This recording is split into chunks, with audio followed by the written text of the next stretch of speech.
नमस्कार। ओम।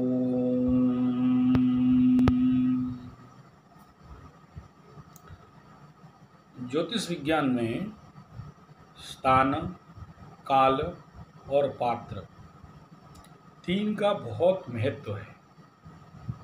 और सबसे ज़्यादा अगर महत्व है तो है स्थान का, उसके बाद काल, उसके बाद पात्र। कौन सा स्थान में आप सफल होंगे, कौन सा स्थान पे आप विफल होंगे। अभी एक ऐसे ही एक कुंडली मेरे पास आया और वो बोला कि महाराज मैं तीन जगह में अपना प्रोजेक्ट किया, फिर चौथा जगह में भी किया तो मैं फेल हो गया, विफल हो गया। तो मैंने पूछा भाई तेरा फेल होने के पीछे कारण क्या है और कब से कर रहा है। बोला करीब 30 साल से कर रहा हूँ और 30 साल के बाद आज अगर कहा जाए तो मैं फेलियर हूँ। फिर मैंने उसका जगह का नाम पूछा, कौन कौन सी जगह में क्या क्या किए हो।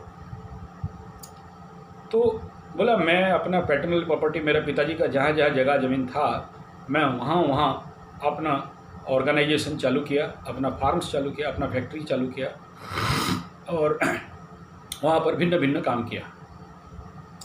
कहीं पर हॉस्पिटल चलाया, कहीं पर स्कूल चलाया, कहीं पर डेयरी चलाया, कहीं पर कंप्यूटराइज्ड जॉब लेके काम किया, लेकिन हर जगह में फेलियर हुआ। अब इस जातक का राशि बनता है मकर राशि। उसका जो जिस जगह पे काम किया और हर जगह ज से जगन्नाथपुर, ज से जगदा, ज से जवाघाट, ज से जेएसएस। ये सोचिए एक व्यक्ति का कैसा भाग्य है कि चारों जगह में ज नाम से शुरू हुआ। अब ज नाम का अगर राशि चक्र में राशि देखेंगे तो धनु राशि पड़ रहा है, यानी मकर राशि का व्ययेश 12th हाउस। अगर 12वां घर जहाँ व्यय है वो खुद अपने बात से मान रहा है कि वो जो भी प्रोजेक्ट किया, जो भी फैक्ट्री, फार्म्स एंड कंपनी चलाया, सब कुछ ये ज नामक नाम पे किया है। और ये लॉन्ग रन पे बोला तूने पैसा कितना कमाया, तो बोला पैसा इजिकल टू 0, यानी पैसा बहुत आए बहुत गए, भिन्न भिन्न क्षेत्र से पैसा आए, बहुत सारे सोर्स ऑफ इनकम सोर्स था, लेकिन सारा पैसा व्यय यहीं पर हुआ और इन प्रोजेक्ट से कभी 1 रुपया तक ठीक से देखा नहीं, और अगर भी कुछ पैसा निकला तो उसी में ही खप गया। देखिए छोटा सा बात है, मुझे और इसका कुंडली देखने का आवश्यकता नहीं था, मतलब ये कार्य है, इस कारण से तुम्हारा सब कुछ व्यय हो गया, नुकसान हो गया। और ये तभी सबसे ज़्यादा हुआ जब ये व्यय का घर धनु राशि, धनु घर में जो ग्रह बैठे थे वो एक्टिव हो गया। ये कैसे एक्टिव हुआ और क्या कुंडली का स्थिति है वो तो बात का बात है, लेकिन इससे आगे और जाके घुस के देखने का कोई खास आवश्यकता मुझे नहीं समझ में आया। मैंने उसको ये समझाया कि स्थान का महत्व बहुत ज़्यादा है। देखिए महाभारत युद्ध में भगवान कृष्ण बहुत ज़्यादा कोशिश किए कि किस जगह में युद्ध करें, और इसके लिए कृष्ण अर्जुन बहुत साल तक अच्छे स्थान ढूंढने लगे। ऐसे कथा में है कि जब वो दोनों घूम रहे थे, स्थान खोज रहे थे, ढूंढ रहे थे, उस समय हरियाणा का कुरुक्षेत्र स्थान पे एक किसान नारी, एक माँ, ज़मीन से पानी जब निकल के भाग रहा था और बहुत कोशिश करने के बाद जब नहीं रुका तो अपना बेटा को लेके वहाँ गाड़ दिया। अर्जुन को ये बात आँख में दिखाई दिया, अर्जुन कृष्ण को दिखाए, कृष्ण दौड़ के आए, बोले हाँ यही जगह चाहिए जहाँ पर कर्म के आगे इमोशन काम नहीं करता। इसी जगह में भाई भाई को मारेगा, चाचा भतीजा, बाप बेटा, दादा नाती के साथ युद्ध अच्छा होगा।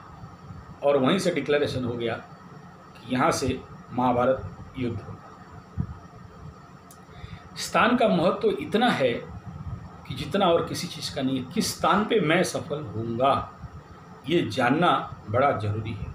अगर आपके कुंडली के अनुसार अगर 6वां 8वां 12वां नामक राशि स्थान पे अगर आप काम करते हैं तो आपको उस विषय के अनुसार चैलेंज मिलेंगे।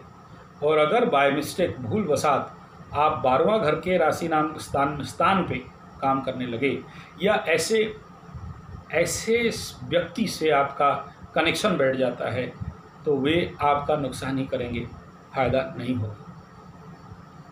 ये स्थान इतना महत्वपूर्ण है, आप सोचिए कि भारतवर्ष में दिल्ली में ही क्यों राजधानी बना। और देखिए, अंग्रेज हुए, फरासी हुए, फ्रांसीस हुए, इस देश में आए, कोई कलकत्ता से शुरू किया, कोई गोवा या और भी भिन्न भिन्न स्थानों से अपना इस देश को चलाने के लिए कोशिश किया, लेकिन आखिरी में दिल्ली ही आए। अब यहाँ तक भी हुआ कि दिल्ली से दौलताबाद भी गए, लेकिन आखिर में फिर दिल्ली आना पड़ा। दिल्ली का भूमि ही क्यों राजनीति के लिए और राजतंत्र का केंद्र बिंदु बना। स्थान का महत्व है और बहुत ज़्यादा महत्व है। इसलिए मेरे प्रिय मित्र, आप अपने कर्म क्षेत्र का सही खोज करिए ताकि आपका वो व्यय ना हो, वो आपके भाग्येश हो या आपके लाभेश हो या आपके धनेश वाला स्थान देखिए या फिर आपके सही कर्म क्षेत्र को देखिए। इसके बारे में अगर आप जानना चाहते हैं, इसके बारे में अगर आप निर्धारित करना चाहते हैं तो आप अपना कुंडली हमारे पास भेज सकते हैं। आप हमें व्हाट्सएप कर सकते हैं 9437580589 या फिर 9938727418। नमस्कार।